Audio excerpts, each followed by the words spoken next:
Naomba basi tukapate kusikia neno lake Bwana, maana wakati wetu umesonga na umeenda sana. Saa hizi ni saa 7 na dakika 5 hivyo, 10. Inaomba ikifika saa 7:30 tu tumetoka hapa, itakuwa ni baraka, si ndio? Bwana asifiwe. Tukubaliane hivyo. Ndio tusilale, si ndio? Unajua mkuu katika mapatano hautalala. Bwana asifiwe. Amen. Ndiposa tukapata kufanya yale ambayo tulikuwa tumeahidi kuanzia wiki ambayo ilipita, kusema kwamba tutaomba ili Bwana akapate kufungua na kutukomboa. Amen. Bwana Yesu asifiwe. Amen. Basi fungua nami kile kitabu cha Biblia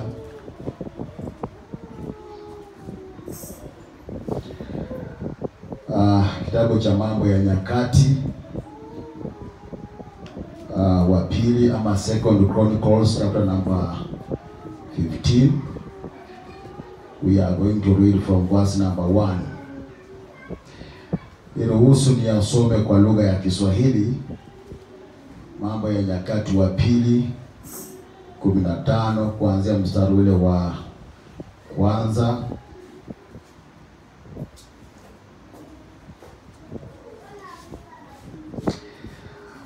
Maandiko inasema hivi: Roho wa Bwana akamjia Azaria mwana wa Odedi,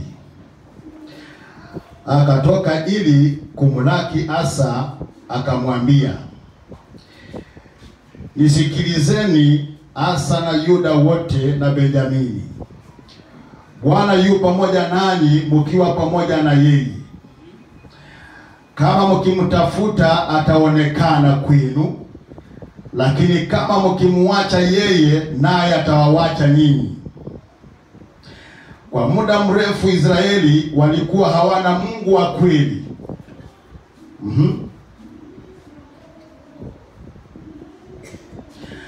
Walikuwa hawana kuhani wa kuwafundisha wala hawakuwa na sheria. Lakini katika taabu yao walimrudia Bwana Mungu wa Israeli na kumtafuta, naye akaonekana kwao. Katika siku hizo hapakuwa na amani kwa yeyote aliyesafiri kutoka wala kuingia, kwa kuwa wakazi wote wa nchi walikuwa katika mchafuko mkubwa. Taifa moja likapigana na taifa lingine, na mji mmoja ukapigana na mji mwingine, kwa sababu Mungu alikuwa anahangaisha kwa taabu za kila aina. Lakini kwa habari yenu nyinyi, kuweni hodari wala msikate tamaa, kwa kuwa mtapata thawabu kwa kazi yenu. Mstari wa 8 na wa mwisho: Asa aliposikia maneno haya ya unabii wa Azaria mwana wa Odedi nabii, akajipa moyo, akaziondoa sanamu zote zilizokuwa machukizo katika nchi yote ya Yuda na Benjamini, na kutoka miji iliyoiteka ya vilima vya Efraimu. Akakarabati madhabahu ya Bwana iliyokuwa mbele ya ukumbi ya hekalu la Bwana. Bwana Mungu, nakushukuru, nasema ni asante kwa kweli Jehova. Asante kwa wakati mzuri ambao umeweza kufanya mfalme wa ajabu, ili tukaweza kusanyika mahali hapa Jehova, tukasikia usia wako. Bwana majeshi, neno lako ili Jehova naomba ukalitie mafuta, ndiposa mfalme wa ajabu likapate nafasi katika mioyo yetu Jehova, likatusaidie kuinuka, likatusaidie kujenga mioyo zetu, likatusaidie kusafisha maisha yetu, likatusaidie Bwana kusafisha yote ambayo ilikuwa imejengwa kama tukua ni ajua Jehova, lakini kupitia kwa lako Jehova Mungu wa Israeli, wacha utukufu wako kapate kuonekana, kazi yote ya shetani kapate kushindwa, kila maroho zote kuzimu ambazo zinainuka zikapate kushindwa katika jina la Yesu. Utukufu wako kaonekane, na Roho yako Mtakatifu Jehova, ambao ndio mwalimu wetu na msaidizi wetu, akachukua usukani sasa hivi. Na ni katika jina la Yesu tumeomba na kuamini. Amen. Amen. Bwana Yesu asifiwe. Amen. Haleluya. wiki iliyopita ama Sunday iliyopita katika ibada ya kwanza na ibada ya pili, haleluya, Bwana kanazungumza nasi kuhusu madhabahu ya kila aina ambayo wanadamu wanaitumikia, wengine wakujua na wengine wakutojua. Bwana asifiwe. Na hata katika ibada ya kwanza nimeona pia Roho Mungu alikuwa anazungumzia hilo jambo akalileta. Bwana asifiwe. Ili tukua watu wa Mungu tukapate kujifunza na kujua jinsi ya kuenenda katika maisha ya kumpendeza Mungu pasipo maisha ya kumpendeza shetani. Haleluya. So leo hii kwa sababu tuko na chama ya kuweza kuombea yale yote ambao Bwana zungumza juu yake, ningelipenda nikaleta habari hii juu yenu. Haleluya. Na ujumbe wangu leo hii ni cleaning up the mess. Haleluya. Kusafisha uchafu yote ambayo ilikuwa imewekwa, yote ambayo ilikuwa imefanyika pasipo ufahamu wako. Bwana asifiwe. Nina imani ya kama mambo yote ambayo inatendeka katika maisha, ambayo hiyo ni maisha ya kimwili, huwe ni maisha ya kiroho, kuna njia moja ama nyingine huenda hauelewi yalitokea wapi. Bwana Yesu asifiwe sana. But leo hii kwa sababu Bwana amekuteua, Bwana asifiwe, ya kwamba wewe ndio asa wa siku ya leo, na Mungu amekuteua wewe ukapate kusafisha. You clean up the mess that your mother caused, that your father caused, your grandmother, your granddaddy, wote ambao walisababisha. Leo hii wewe ndio asha wa kuweza kusafisha yote, kufanya yote kuwa sawa katika maisha yako, kufanya yote kuwa sawa katika jamii yako, kufanya yote kuwa sawa katika ukoo wako. Bwana Yesu asifiwe sana. Maana kuna uwezekano ya kwamba mambo ambayo unashughulia katika maisha yako unakosa kuelewa, manako wewe unaichukua kama mambo ya kawaida, unachukua kama mambo ambayo umeyazoea, lakini katika hali hii sio kuzoea. Bwana Yesu asifiwe. Amen. Maandiko mahali ambapo tumesoma, neno la Mungu likamjia Azaria mwana wa Odedi, na maandiko nasema kwamba na akafunga safari kwenda kukutana Asa na Yuda yote na Benjamini. Bwana Yesu asifiwe. Manake Mungu alikuwa amempa ujumbe juu ya Israeli. Bwana Yesu asifiwe. Maana kuna wakati ambapo Israeli ilikuwa inakaa pasipo Mungu. Walikaa kama hawana Mungu wa kweli katika maisha yao. Hawakuwa na Mungu ambao walikuwa wanatumikia. Walikuwa wanatumikia miungu mingine. Walikuwa wanatumikia mambo yasiyofaa. Bwana Yesu asifiwe. Amen. Hivyo basi hawakuwa na Mungu wa kweli katikati yao. Na ukisikia kama hawakuwa na Mungu wa kweli, kumaanisha ni kweli hawakuwa na Mungu wa kweli. Maana kizazi kinapokuja kinakuja na mambo mengine. Bwana Yesu asifiwe. Haleluya.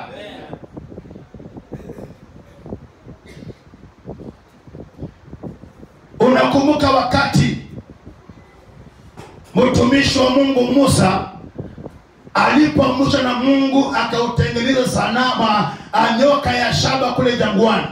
Hii kama nakumbuka hiyo. Lakini kitabu cha Wafalme wa Pili 18 ukisoma sana ina pale utakuta mambo kama yale.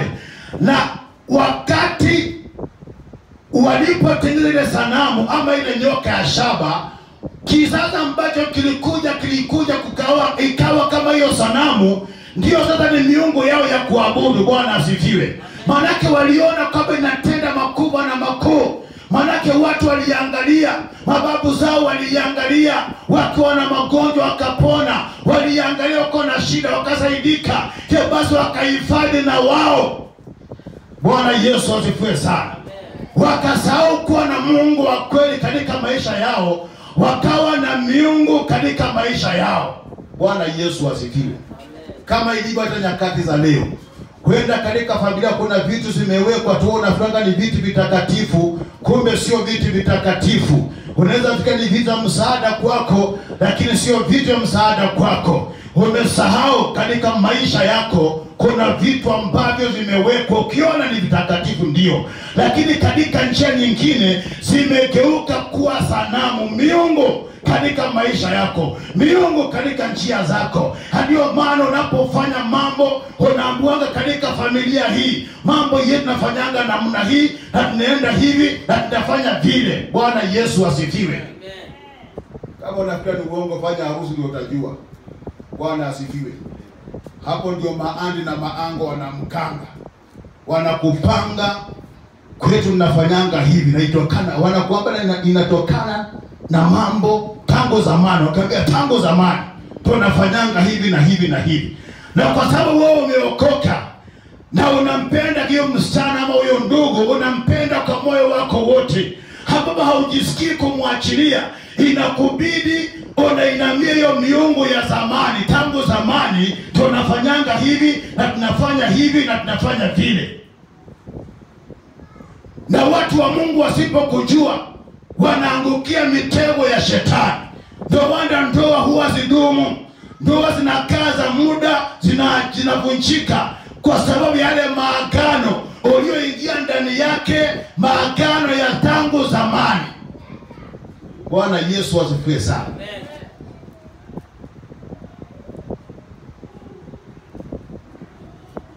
Walikaa pasipo Mungu wa kweli, na Mungu akawa na nena na Azaria, akamwambia Asha, manake wao ndio walikuwa wamebakia. Mungu alikuwa anaona kwamba hawa wanaweza badilisha mambo, wanaweza fagia, haleluya, uchafu yote ambao ulisababishwa na watu ambao ni wakale. Bwana Yesu asifiwe sana. Akawaambia Mungu ako karibu na wale ambao wanamtafuta na ako mbali na wale ambao hawamtafuti. Bwana asifiwe. Mambo mengine ukikaa na Mungu karibu, Mungu anakufungulia njia, anakupa uwezo, anakupa njia na mbinu za kuweza kuepuka mambo ya kale, mambo ya kikwenu. Bwana Yesu asifiwe. Amen. Iko umeienda mahali ukaambiwa kwamba hii mambo yanatuletea hapa ni mambo ya wazungu. Bwana Yesu asifiwe. Manake wao wanaelewa mambo ya kale, hawaelewi mambo ya hii, mambo mengine wanasema ni ya kizungu. Bwana asifiwe. Hata kuna makanisa mengine ya kale, Bwana Yesu asifiwe, wanahubiri mambo ya kale, mienendo yao ni ile ya kale, mambo ya wababu wa kale, watu ambao walikaa katika chang'aa na bangi na sigara. Bwana Yesu asifiwe. Na kwa sababu tumelelewa katika hizo dini, bado haujapokea uokovu kamili. Bwana Yesu asifiwe. Amen. Bado wanakufuatanga tu na mambo na kuambianga dini ya hii mahali ni hii.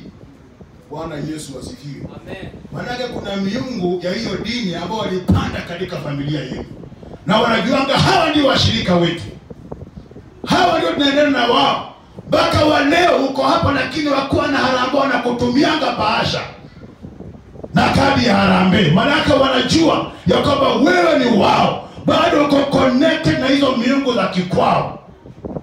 Bwana Yesu asifiwe sana. Amen. Leo hii Bwana kuita kama Asha, anakuambia leo hii ya kwamba ukikaa na Mungu, Mungu atakaa pamoja na wewe. Bwana asifiwe sana.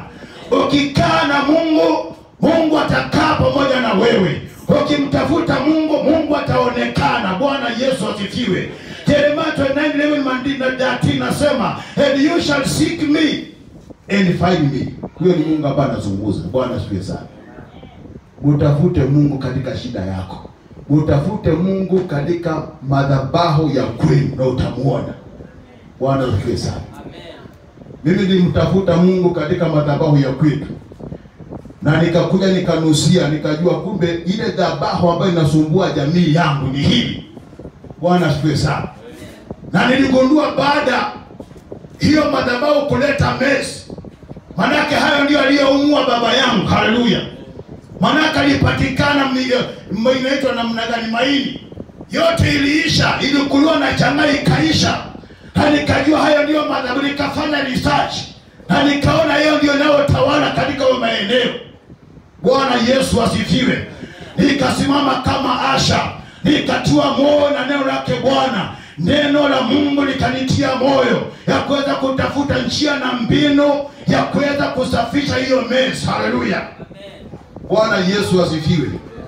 Tena kuambia katika ujana wangu nilitia bidii.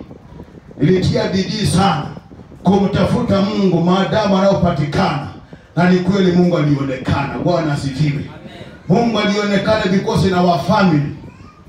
Hakuna mtu anakunywa pombe. Na hakuna mtu anakuta sigara. Bwana Yesu asifiwe. Amen. Nilitafuta Mungu sana. Niliomba sana. Nilikesha sana. Bwana Yesu asifiwe. Nilikesha sana. Mpaka wakati mmoja, wakati huo kule Karua tulikuwa tunaombea wakati huo. Tukatoka na wapendwa vizuri. Tukaenda pale katika ibada, tukama siku 3 huko. Kurudi, tunajua kurudi miguu mpaka pale tawani palikuwa na kaidi ya 1. Tukasema tutapita kwa 9:30, tukapita hivyo. Kufika pale also tukakutana na wajamaa mwendo wa saa 10.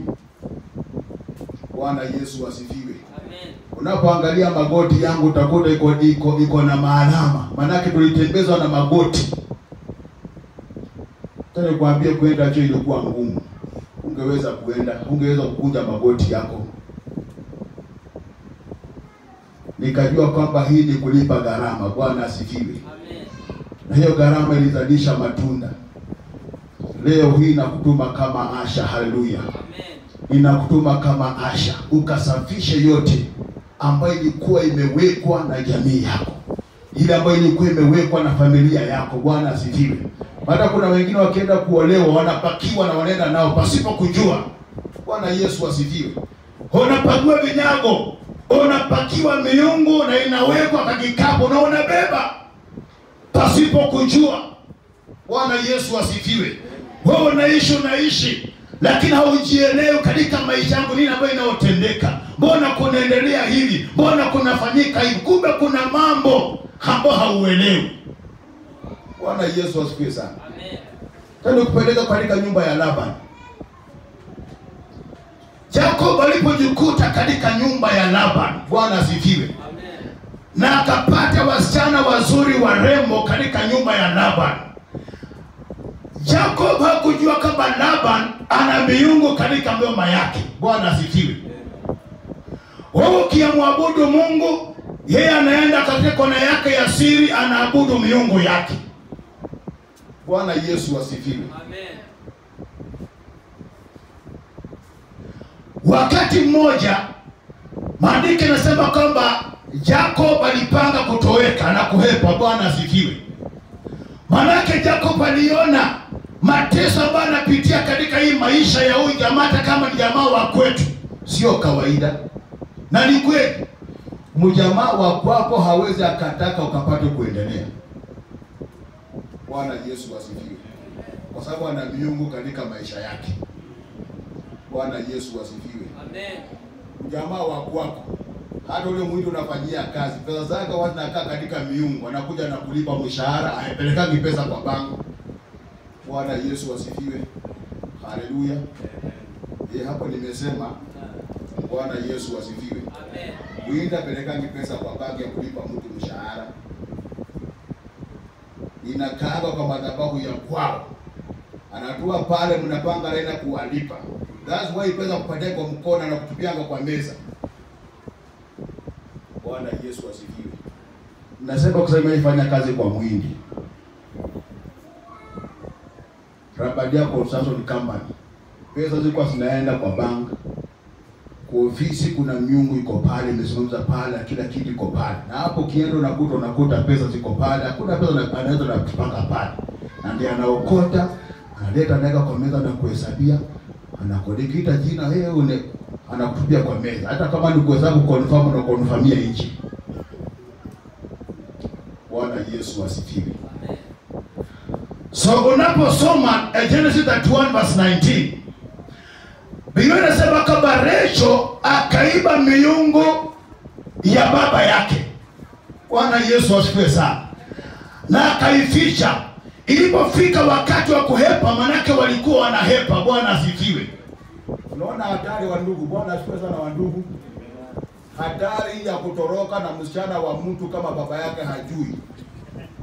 Bwana Yesu asifiwe. Amen. Na niko na imani wengi wenu hapa mlitoroka. Kuliza mtu aliolewa na mnagana kuambia yeye alitokea kwa dirisha na baba nguo kapewa baba uhuru baba hapo ile uchumi baba. Bwana Yesu asifiwe sana. Katika hayo masaa akatoroka naye. Bwana Yesu asifiwe sana. Amen.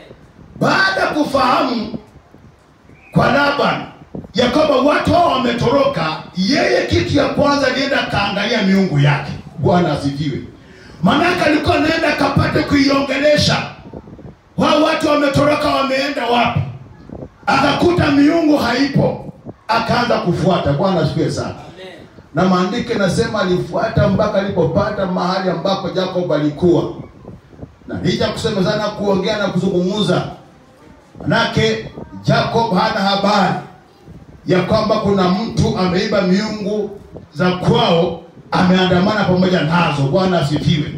Hata alipokuwa na bishana na Laban, alibishana kijua kwamba hana chochote ambacho anadaiwa na Laban ambao ni mtu wa jamaa yake.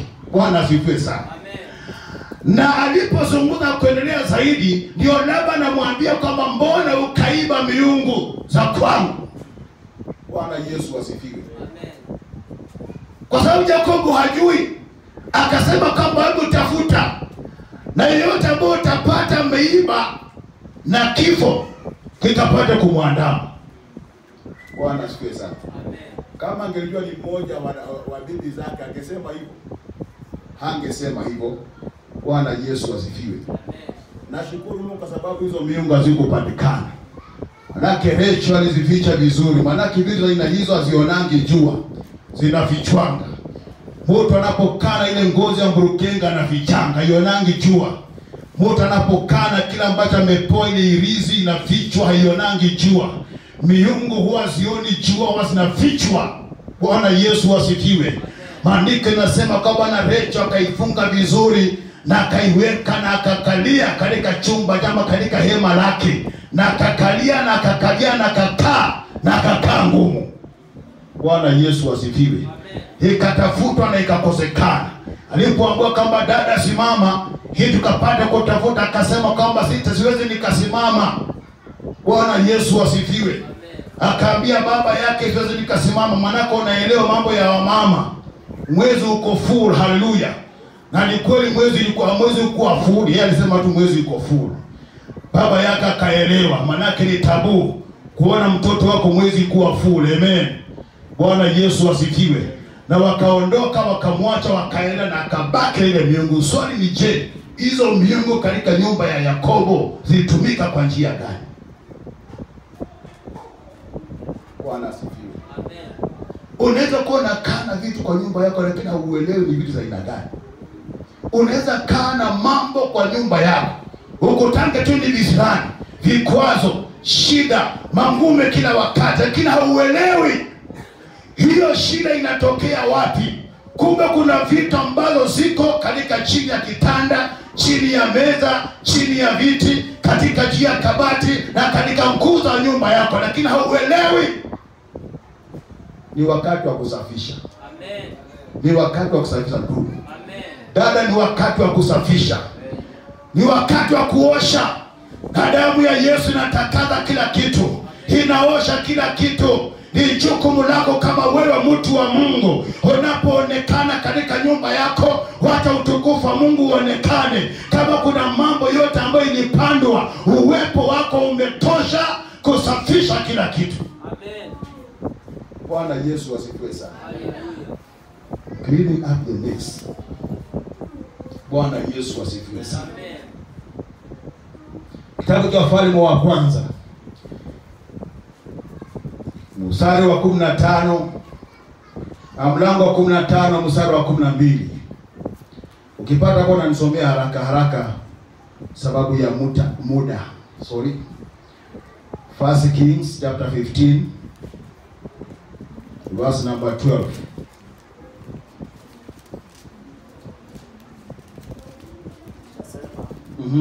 Akawafukuza mahanithi katika nchi, akaziondoa sanamu zote walizozifanya baba zake. Hata na Maaka mamaye akamuondolea daraja yake asiwe malkia, kuwa amefanya sanamu ya kuchukiza kwa Ashera.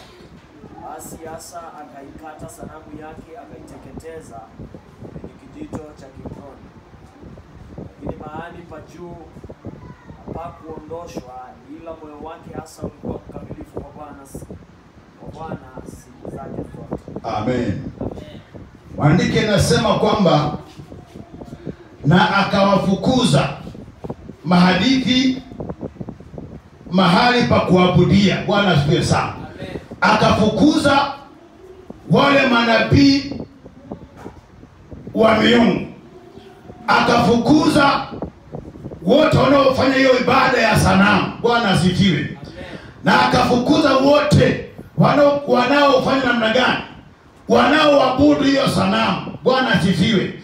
Na jambo ambalo lilifanya kwamba ni kuzivunja hizo masanamu zote. Bwana asifiwe. Amen. Akasafisha hekalu. Bwana asifiwe sana. Na kwa sababu Asha alikuwa mtu wa Mungu. Bwana asifiwe. Unajua kuna mambo ambayo unaambiwa ukifanya hili hautaishi. Bwana asifiwe. Amen. Kuna miti hata imepandwa. Kuna mkizi mmoja tulikuwa tumeenda kwao hapo Suneka, na kuna miti ilikuwa imepandwa, hii miti iguzwangi. Bwana asifiwe. Amen. Hiyo miti iguzwi. Na mtumishi wa Mungu, nafikiri mnamjua Ruben hapa, akasema hii miti hii. Na akasema leta panga. Tukakata hiyo miti.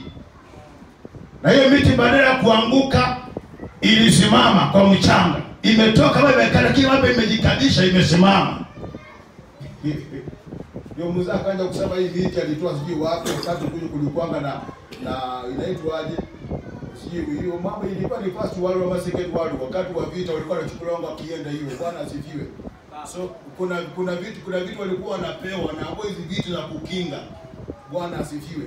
Na kuna yale matawi ulikuwa unapigwa juu yake, hata wakikuona manake wao hawakuwa wanapewa bunduki, kazi yao ilikuwa ya kubeba. Manake hawajui kutumia, unaambiwa beba. Sasa unakuwa wewe ndio mtu wa kubebea askari mizigo zake na kwenda vita. So walikuwa wanapigwa na matawi na kila kitu, ndiposa yeye asionekane na adui. So akakuja na hiyo miti na mbegu yake na akapanda. Bwana asifiwe. Ajabu ni kwamba mbegu imekaa miaka yote, hiyo mtu kiangalia haina afya. Kuna vitu wapendwa katika hizi ngoma. Bwana asifiwe. Na unaambiwa ukiguza ile hautaishi. Hiyo kitu kikalia hautaishi. Bwana asifiwe. Wewe ni mtu wa Mungu. Mungu amekutia mafuta. Leo hii katika jina la Yesu, enda toa hizo vitu. Haleluya. Enda katakata. Leo hii tukiomba, zikate katika jina la Yesu. Hakuna chochote kitakacho kutokea. Manake wewe na Mungu, na Mungu ako pamoja na wewe. Haleluya. Hata kifanya mambo yote, maandiko yanasema na Mungu alikuwa pamoja na yeye. Basi hakuna jambo lingeweza kutendeka juu yake. Wakingojea akufa akufi, wakingojea gonjeka agonjeki. Leo hii katika jina la Yesu tunaenda kuvunja zote na kusafisha zote, ndiposa maisha yetu yakaponye, biashara yetu ikaponye, kazi zetu zikaponye, biashara zetu zikaponye, watoto wetu wakapone, familia zetu zikapone katika jina la Yesu Kristo. Haleluya. Hatutaishi katika hiyo maisha mzee anapotoka kwenda afanikiwi, kwa sababu kuna vitu ambavyo mke wake alitoroka nazo katika familia yao na akakuja nazo. Mzee akiondoka, yeye anabaki hizo vitu akizitazama na kuziongelesha. Bwana asifiwe. Bwana Yesu asifiwe. Amen. Unajua kanisani kuna watu aina ile. Kuna ile miungu hii kuondoka, hizo maroho za Nigeria hazikutoka. Kutaka kujua kuja katika mkesha. Wale ndugu anakimbia hapa nafika hapa anatoka na kiba, unaona hapa hii si kawaida. Bwana Yesu asifiwe. Kosa ni maroho wanga zinaamuka. Napochemuka na kuamuka ndio mtu akaangi. Bwana Yesu asifiwe. Amen. Na nisikia story ya kwamba akiondoka akienda, mke wake anabakangi kwa amelala, yeye pia anaamuka. Bwana Yesu asifiwe. Akienda mkaka anaamka, anaenda jikoni kwa mawe tatu. Unajua mawe tatu? Anaekelea miguu yake kwa mawe tatu. akiongelesha akisema kama mzee anapoenda asipigwe na watu arudi akuwa salama. Ndio miungu unapoingia katika familia yako uanga zina mapenzi whole family. Bwana asifiwe. Amen. Kwa sababu natokanga kwa huyu, naenda kwa huyu, natoka huyu, natoka inaendanga namna hiyo. Because nyinyi wote mlishirikiana. Inatoka kwa huyu, inaingia mtoto tu mmoja na hiyo, mwingine hiyo, hivyo hivyo na inaendelea. Kizazi hadi kizazi. Bwana asifiwe sana. Usipokata hiyo na kuharibu hiyo, hata ukae miaka mingi katika uokovu, inakufikianga inakuandama. Bwana asifiwe. Amen. Wewe ni mhubiri mzuri lakini wewe na ikrana. Wako na wale wako. Hiyo ndio pale kwa mahali wanapokuwa na chama. Hiyo chama kwa haina pastor. Siko na pastor bana rukanga usiku. Bwana Yesu asifiwe. Amen. Siko na nafanya kazi. Na usipokatakata hiyo wapendwa, itakuandama na kufuata hata kama unavaa suti ukienda kanisani. Bwana Yesu asifiwe. Amen. Utazina kuandama tu. Hata wachungaji wengine wamecompromise. Ndio nimesema hii ni kanisa ya kale. Bwana asifiwe sana. Nimesema Bwana asifiwe. Amen. Enda Lejo Marodo utajua kama unakuwa na kudanganya. Kwanza nao ambao ziko katika kambi kuzitoka wapi? Siziko na watu wanaabudu kila wakati. Msalaba wa Yesu unatembeanga ndio kikisi kila wakati. Hizo kwa kusaidia wapendwa. Hizo kupeleka mahali. Hizo zote ni miungu. Unapewa unatembeanga nazo. Bwana Yesu asifiwe sana. Amen. Na kwenda katika nyumba ya mganga na kupatia vifaa za kazi. Hizo vifaa za kazi ndio watu wanatembeanga nazo. Wana tukua kanisani mtu anakuja anasema kwamba nimejua shida yangu ambayo inanisumbua. Ameenda na amerudi, pasta leo hii ndio nimejua shida ambayo inanisumbua, nataka uniombee. Wewe enda kule, shida yako ifunuliwe na uombewe huko. Bwana Yesu asifiwe. Amen. Usije ukatuletea majaribu hapa. Usije ukatia katika majaribu. Bwana Yesu asifiwe. Amen. Mudangu umeisha, dakika 10 zimeisha. Bado. Mungu anafunga kitabu cha Judges. Ama Waamuzi 25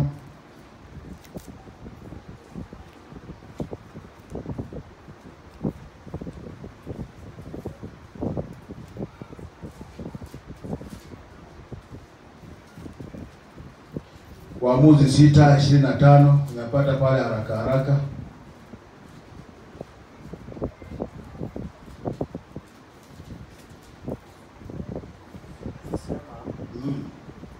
Kama usiku huo Bwana akamwambia, "Toa ng'ombe wa baba yako, yaani ng'ombe wa pili wa miaka 7, ukaiangusha madhabahu ya Baali aliyo nayo baba yako, ukaikate Ashera ile iliyo karibu nayo, ukamjengee Bwana Mungu wako madhabahu juu ya ng'ombe hii kwa taratibu zake. Ukamtoa yule ng'ombe wa pili na kumtoa awe sadaka ya kuteketezwa kwa kuni za ile Ashera uliyoikata." Bado ashie pale. Huyo ni Gideoni. Bwana asifiwe. Mungu akuwa ananena naye kuhusu miungu za baba yake. Bwana asifiwe. Amen. Ndio sasa tumesema kwamba kikulacho kinguoni mwako akiko mbali. Bwana asifiwe. Amen. Mambo yote haifanyiki kwa sababu mtu na jirani. Inafanyika kwa nyumba ya kwako. Bwana asifiwe. Amen. Akamwambia vizuri atafute ndama. Bwana asifiwe sana. Ndio wakati mwingine tukisema kwamba tafuta sadaka ambayo ni mzuri. Bwana asifiwe. Tafuta sadaka ambayo imetosha kuanguza miungu zote ambazo zinasumbua jamii yako. Bwana asifiwe. Amen. Inakuwa ni mzuri. Bwana asifiwe sana. Wanake yule ambaye hapo na hizo miungu hapo zipata bure, kuna kitu kanagaramika juu yake. Ndio ile miungu ikunase wewe. So lazima wewe na wewe pia ukapate kugaramika. Bwana asifiwe sana. Amen. Ndiposa ukapate kuyavunja na kuvunja hizo miungu. tufikie mahali pa kuimba wimbo aya lazima ugaramike. Bwana asifiwe sana. Amen. Kusafisha kuna gharama yake. Bwana asifiwe. Lazima utafute kifagio. Sio kifagio physical. Bwana asifiwe. Sio kuna watu wameuza kifagio, wameuza chupa, wameuza kila kitu, yote haiwezi ondoa viungo na misimu za kweli. Bwana asifiwe sana. Amen. Unahitaji damu ya Yesu katika maisha yako. Jambo la kwanza ni wokovu ambao tumeambiwa katika ibada ya kwanza. Na kutoka pale Mungu akufungulie njia.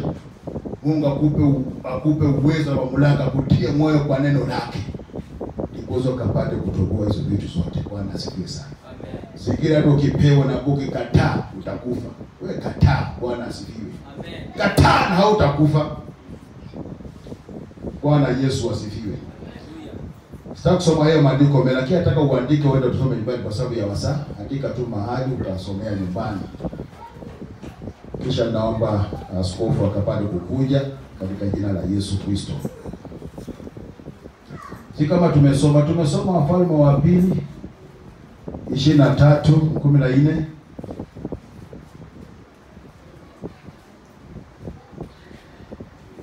Deuteronomy chapter number 7 verse number 8.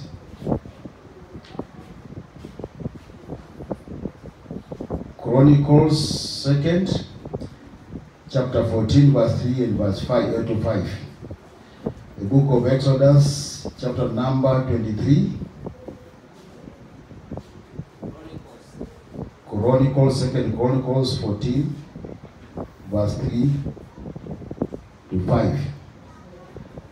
Kutoka Exodus 23 verse 24. The same book of Exodus chapter number 34 and verse 13.